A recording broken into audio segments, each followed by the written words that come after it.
Good morning. सी में breaking news आ रही है महाराष्ट्र से और गुजरात से, जहां के कुछ इलाकों में भूकंप के झटके महसूस किए गए हैं। तो महाराष्ट्र से लेकर गुजरात में भूकंप के तेज झटके महसूस किए गए। आपको बता दें कि रिक्टर स्केल पर इसकी तीव्रता 4.3 मापी गई है।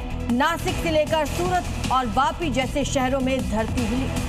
गुजरात के डांग में भूकंप के झटके महसूस हुए, तो वहीं नासिक से 47 किलोमीटर की दूरी पर इसका केंद्र रहा। लोग डर कर घरों से बाहर निकल आए हैं। तस्वीरें आपके सामने हैं।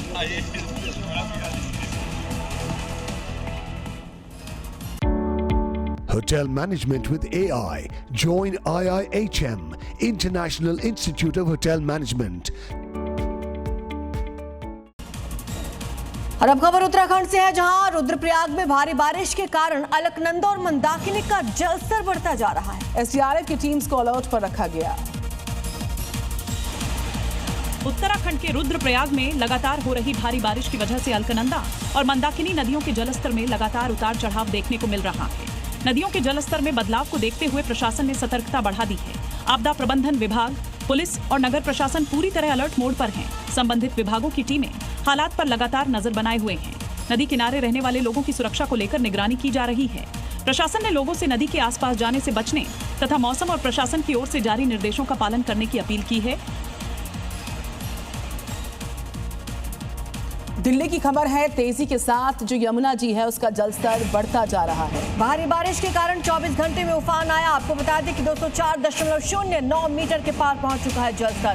फिलहाल यमुना खतरे के निशान से नीचे चल रही है, लेकिन खतरा अभी बरकरार है। हथनी कुंड से लगातार पानी छोड़ा जा रहा है, जिसकी वजह से ये जलस्तर बढ़ रहा है।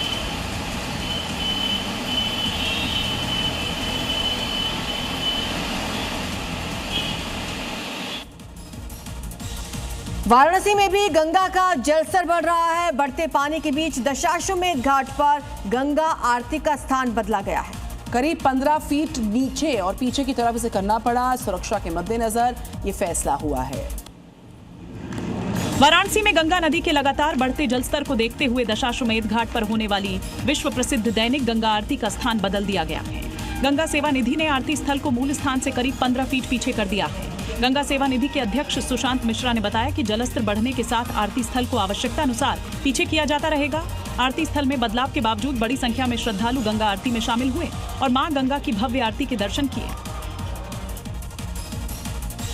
असम में बाढ़ से अब तक 99 लोगों की जान गई है। तेजी से यहां पर राहत बचाव कार्य चल रहा है। मुख्यमंत्री हिमंता ने दरांग में हालात का जायजा भी लिया और बाढ़ प्रभावित क्षेत्रों में पहुंचकर लोगों से मुलाकात की। आपको बता दें, राहत सामग्री लगातार पहुंचाई जा रही है। लोगों को सुरक्षित जगह पर शिफ्ट किया गया है, लेकिन बुरी खबर यह है कि करीब 100 लोगों की जान यहां पर जा चुकी है। अभी भी वहां पर हालात खतरे के ही बने हुए हैं। मुख्यमंत्री हिमंता ने दरांग में पहुंचकर जायजा लिया।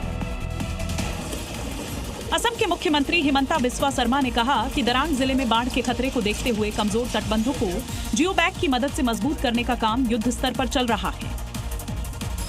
मुख्यमंत्री ने मौके पर पहुंचकर बचाव और सुरक्षा कार्यों की प्रगति की समीक्षा की और स्थानीय लोगों से बातचीत कर उनकी समस्याएं जानी।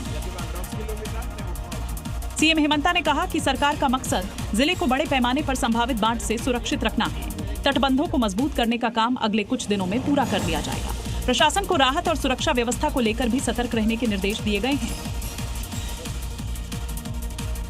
असम में बारिश आफत बनकर बरस रही है। लगातार हो रही इस मूसलाधार बरसात से कई इलाके जलमग्न तो हैं, हालात भी खराब है। सड़कें पानी में डूबी। कार्बी आंगलोंग के क्या हालात हैं, दिखाएंगे। असम में लगातार हो रही भारी बारिश की वजह से कई इलाकों में जलस्तर अचानक बढ़ गया है। कार्बी आंगलोंग के लहरीजन में रेलवे गेट के पास की सड़क पानी में पूरी तरह डूब गई, जिससे गाड़ियों और पैदल यात्रियों की आवाजाही बाधित हुई है। 8 अगस्त को सामने आई तस्वीर में सड़क पर भरा पानी साफ दिखाई दे रहा है। राज्य में इस साल बाढ़ से अब तक 98 लोगों की मौत हो चुकी है। 13 जिलों में 1.55 लाख से ज्यादा लोग प्रभावित हैं। गोलाघाट, शिवसागर और जोरहाट सबसे ज्यादा प्रभावित जिलों में हैं। 55 राहत कैंप में 10,000 से ज्यादा लोग रह रहे हैं।